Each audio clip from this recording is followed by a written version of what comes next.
ఒకప్పుడు 500 నోట్లు, 1000 రూపాయల నోట్లు ఉంటే మార్చుకోవడానికి పెద్ద క్యూ లైన్లో నిల్చోవాల్సి వచ్చింది. వీటికి ప్రత్యామ్నాయంగా 2000 రూపాయల నోటు వచ్చింది.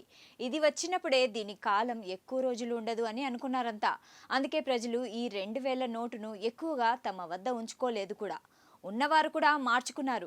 కానీ ఇంకా కొంతమంది వద్ద ఈ 2000 నోట్ల కట్టలు ఉన్నాయట.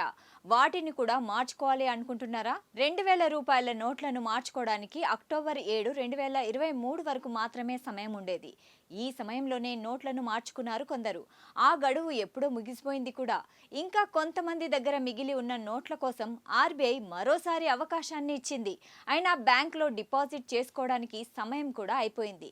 2 సంవత్సరాల తర్వాత ఇంకా ఆ నోట్లు ఉన్నాయా అని అనుకుంటున్నారా? కానీ నిజంగానే ఇంకా చాలా మంది వద్ద ఈ నోట్లు ఉన్నాయట. కానీ ఈ నోట్లను మనం షాపుల్లో ఉపయోగించుకోలేము, బ్యాంకుల్లో డిపాజిట్ చేయలేము. ప్రభుత్వం ఈ నోట్లను ఉపసంహరించుకునే సమయానికి వాటి మొత్తం 3.56 లక్షల కోట్లు. ఇందులో 98.35% నోట్లు ఆర్బీఐకి చేరుకున్నాయి. అంటే ఇంకా 1.65% రావాల్సి ఉంది. వీటి మొత్తం 5,885 కోట్లు. వీటిని తిరిగి సేకరించాలి అనుకుంటున్న ఆర్బీఐ మరోసారి అవకాశం కల్పించింది. మీ వద్ద ఉన్న నోట్లను రిజర్వ్ బ్యాంక్ ఆఫ్ ఇండియా 19 ప్రాంతీయ కార్యాలయాల్లో మాత్రమే మార్చుకోవచ్చు. ఆ కార్యాలయాల్లో నోట్లను డైరెక్ట్గా డిపాజిట్ చేసుకోవచ్చు. మీకు అక్కడికి వెళ్లే అవకాశం లేకపోతే పోస్టల్ డిపార్ట్మెంట్ ద్వారా వాటిని ఆర్బీఐ కార్యాలయానికి పంపించాలి. మీరు సెండ్ చేసిన అకౌంట్ నెంబర్లోకి నగదు వస్తుంది.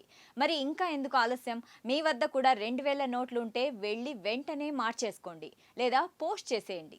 నోట్లు చిరిగిన, నూనె మరకలు, మరే ఇతర మరకలు అంటుకున్న చెడిపోయిన నోట్లు, తడిసిన నోట్లు, రంగు నోట్లను కూడా మార్చుకునే అవకాశం ఉంది.